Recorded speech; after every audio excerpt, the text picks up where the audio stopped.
good question, people, about Daniel Dubois. And the question is, did Daniel Dubois KO win over AJ prove that he's elite, or was he just lucky? And I think it's a little bit of both. I think Daniel came in to do exactly what Daniel came in to do. I think time will tell, but honestly, you can't say that that was the best AJ that we had unless we see AJ do what he did against Daniel Dubois again. And in that case, if that happens, if AJ goes and does a piss poor performance against somebody, that's a banger. He's finished. That means he's diminished to the point where he no longer either cares to use defense or he just wasn't that good anyway. You see what I mean? And that's what we should expect from here on out. And he should be in that same realm of all of those other fighters that we thought that were good, that was good, or that was a lot better than they ended up being or not being. And that's that, right? Like Wilder. He would be no different from Wilder at that point.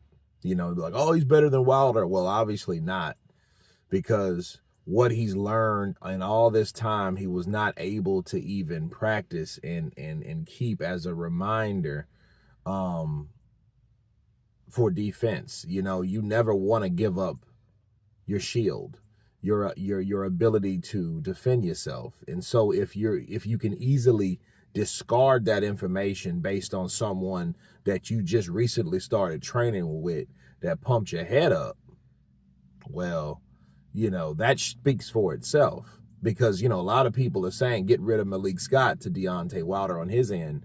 But then, it's not enough people saying that, hey, you shouldn't train with Ben Davison no more. You need to get with somebody that cares for your defense, because your chin is shot based on the amount of punches that he took from guys like Vladimir Klitschko, guys like Andy Ruiz, guys like Danny Dubois. Those guys were hard-hitting guys, bro. Andy can crack. He has some explosive power. Yes, he's fat regardless. Let's not worry about his appearance. Let's worry about that punch that he can deliver. He had to break his hand on Jarrell Miller's head for some reason. He was punching him hard as hell. You know what I'm saying? But as far as AJ goes, AJ needs defense, because AJ has received damage. And the fights that AJ's been in, what has he been in, about 30 pro fights now? He's took a lot of punishment. And remember something about Anthony Joshua. Anthony Joshua was fast-tracked. He wasn't a guy that took his time and, they got his resume nice and padded and it looked good and he got all these knockouts and he got all these wins and he ain't lost and he ain't drawed.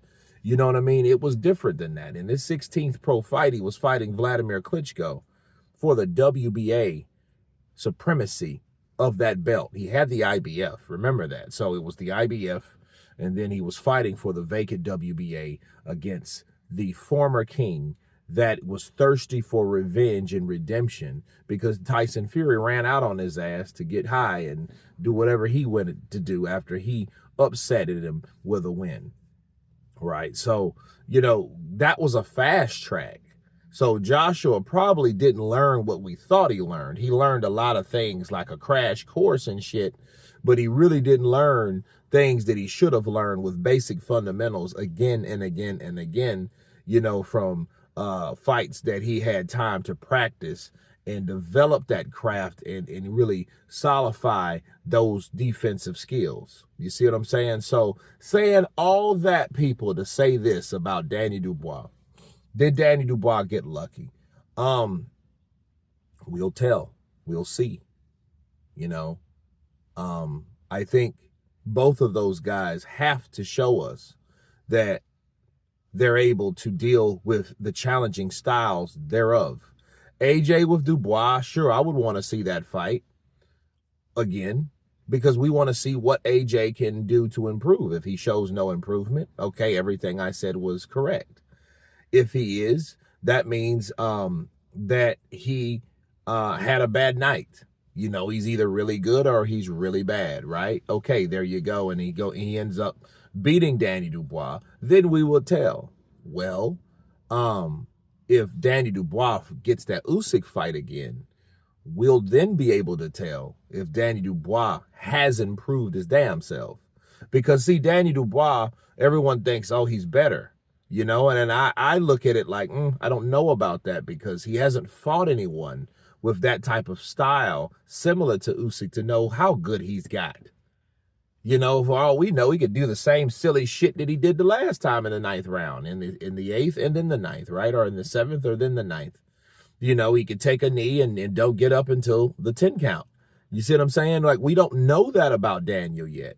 They say, you know, people are saying, oh, Daniel's improved, just like they're saying Canelo improved. Well, where's the Mayweather that Canelo fought when he got in higher weight classes? There was none. Where was that Erislandy Lara, that fight where he was swinging and missing like he was doing against that Cuban southpaw? There was none. You see what I mean? And then he lost. The best guy he fought was Bivol. In comparison to that, you know, you have to have someone with a style that challenges you to give you or to show us all evidence that you have changed or you're a better fighter, because now you're able to deal with the things that you couldn't deal with the fighters that beat you before. See, Daniel hasn't had that. That's why, people, I wanted Daniel to fight Joseph Parker, because Joseph Parker had similar attributes or challenging attributes with his style, the speed and the boxing IQ, similar, that would challenge Daniel Dubois. Okay. Now Daniel goes into a fight with Alexander Usyk. Now, hopefully he's old enough. You see what I mean? Hopefully he's old enough that he's missed a step to that point where Daniel can catch up with him. Daniel compete with him more. He can do a lot more than he could do a couple years ago. You see what I mean? That's been 2 years ago now, especially when they fight. You know, it's about when they fought, right? He fought, what, August of 23? And this is April of 25. So by the time they really fight, it would be, what, April, May, June, maybe July. So you're looking up on 2 years. So you got a guy that was, was he 38? So he was, what, 36 at the time? The same age Floyd was when he, dispatched Canelo Alvarez. But, I don't know if he got lucky or not. I just think that we have to see how things play out as far as these guys go, because AJ might have just had a bad night and made Daniel look really good. And then where Daniel really hasn't improved at all, it just maybe improved a little courage. You know what I mean? A little I won't quit shit. And let's hope that's changed for him, because if it's not changed for him, we're going to tell that too. But you guys tell me what you think about this article of Daniel Dubois. Did he get lucky? Is it false confidence? Of course, please subscribe. And you guys been counterpunching. Peace.